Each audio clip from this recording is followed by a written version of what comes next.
Good morning दोस्तों, good morning. आज हम आपसे बात करते हैं समय के सर्वश्रेष्ठ उपयोग का दूसरा सिद्धांत। आर्थिक लक्ष्य बनाएं। लक्ष्य से आपकी योजना को आकार मिलता है। लक्ष्य से आपकी योजना को आकार मिलता है। योजना से आपके कार्य तय होते हैं।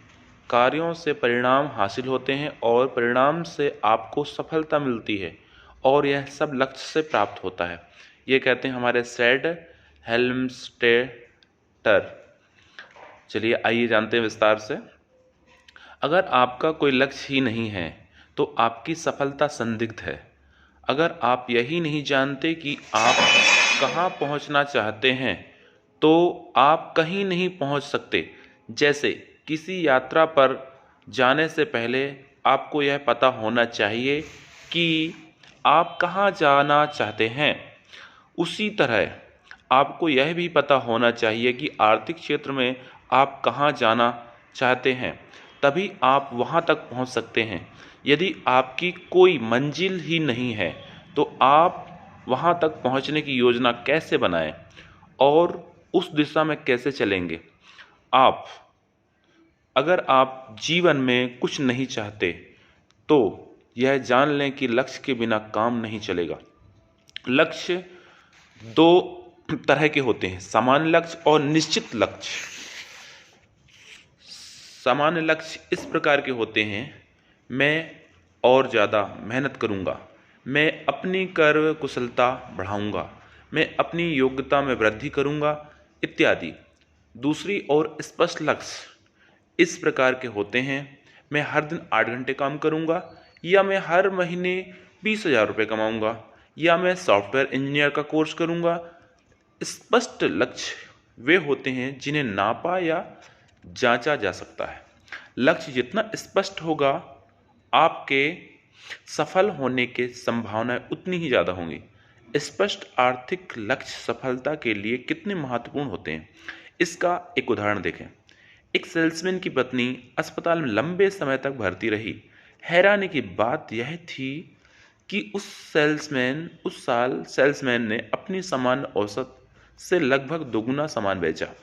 जब उससे उसकी सफलता का कारण पूछा गया तो उसने कहा कि अस्पताल का बिल उसके सामने रखा था। वह सटीकता से जानता था कि बिल चुकाने के लिए उसके पास कितना सामान है, उसे कितना सामान बेचना होगा।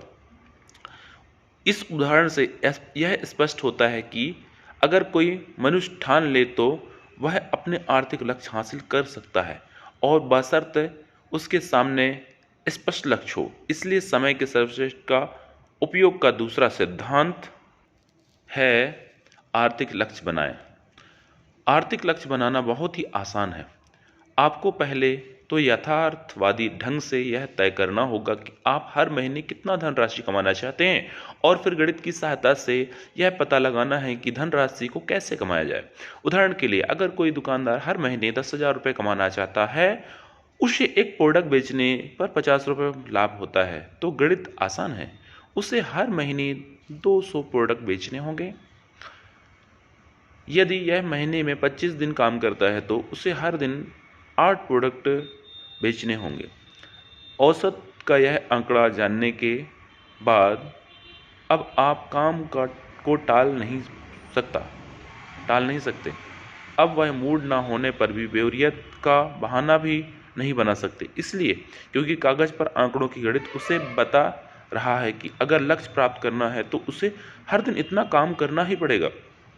स्पष्ट लक्ष्य होने पर आपको हर पल पता रहता है कि आपकी कितनी प्रगति की और यह संतोषजनक है या नहीं।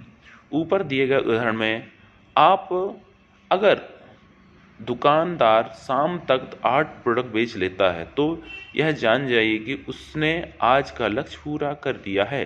परंतु अगर वह 8 प्रोडक्ट नहीं बेच पाता तो उसे यह एहसास होता है कि मासिक लक्ष्य तक पहुंचने के लिए अगले दिन उसे 8 से भी ज़्यादा प्रोडक्ट बेचने होंगे। आर्थिक लक्ष्य 20-20-20 मैच के लक्ष्य की तरह होते हैं। बाद में खेलने वाली टीम जानती है कि उसका लक्ष्य क्या है और जीतने के लिए उसे हर ओवर में कितना औसत से रन बनाना होगा। हर ओवर के बाद अपेक्षित औसत घटता बढ़ता रहता है और यही मासिक या वार्षिक आर्थिक लक्ष्यों के बारे में से सही है। आर्थिक लक्ष्य बनाना और उनके संदर्भ में अपनी प्रगति की जांच करते रहना बेहद जरूरी है, क्योंकि हम अक्सर इस बारे में मुगलते में रहते हैं। हमें लगता है कि हम बहुत मेहनत कर रहे हैं, हमें लगता है कि हम जितना कर रहे हैं उससे ज़्यादा नहीं कर सकते। लेकिन याद रखें, मेहनत का मतलब हमेशा सफलता नहीं होता। सफलता पाने के लिए यह ज़रूरी है कि मेहनत सही दिशा में की जाए। आर्थिक विश्लेषण से हमें यह पता चलता है कि हम सही दिशा में मेहनत कर रहे हैं या नहीं। देखिए, सबसे महत्वपूर्ण बात यह नहीं है कि आपका इनपुट क्या है, महत्वपूर्ण बात तो यह है कि आपका आउटपुट क्या है। यानी महत्वपूर्ण बात यह नहीं कि आप कितनी मेहनत कर रहे हैं, बल्कि यह बात है कि आप कितने सफल हो रहे हैं।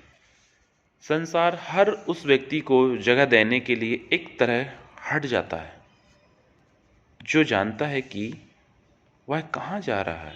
David Jordan.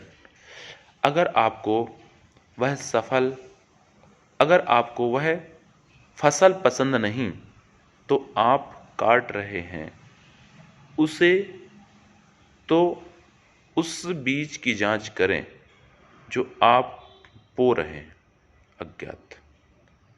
थैंक यू दोस्तों, धन्यवाद, थैंक यू।